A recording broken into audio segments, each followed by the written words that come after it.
Let's talk Tanya for the 12th of Nisan.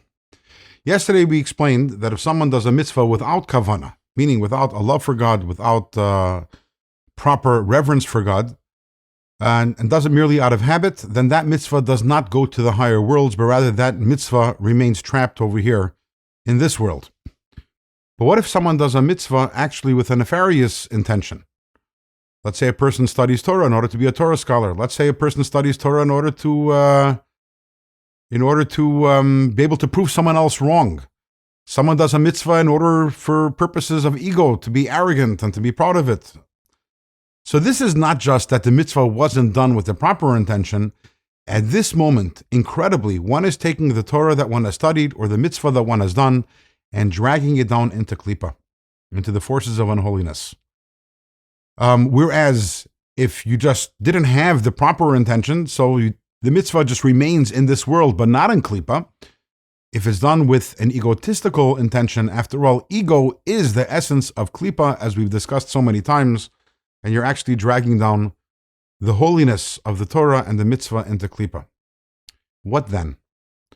So if a person studied Torah without a positive or a negative intention, so then in Kabbalah it says all you have to do is restudy that Torah that you learned with the proper intention, with lishma, with intention, with kavanah, or you need to re-pray if the problem was that the prayer was without the proper intention, and that automatically that elevates the previous learning or prayer that was not done with kavanah. If, however, a person actually studied Torah or did a mitzvah for egotistical reasons and dragged it down into Kelipah, the only way to redeem that mitzvah or that davening or that prayer is by doing teshuvah, which is a fascinating concept. Doing teshuvah for doing a mitzvah. They say a story about two Chasidim who were once conversing with each other, and Chassid A turns to Chassid B and says, "Oi, what are we going to do about all our averis?" And Chassid B responds and says, "I'm not worried about our averis. What are we going to do about all our mitzvahs that we did?" And there's a very profound message over here. There's a depth over here.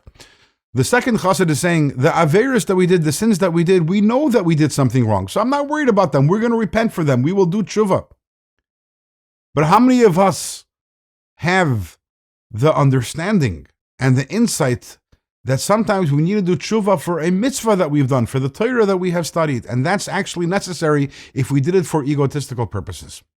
Nevertheless, our sages tell us a person should study Torah and do mitzvahs, even not lishma, even without kavanah. Why? Because eventually a person will end up doing it with kavanah. And the Alter Rebbe says over here, what that means is that the deeper understanding of the saying of the sages is not only do it wrong because eventually you'll get to do it right.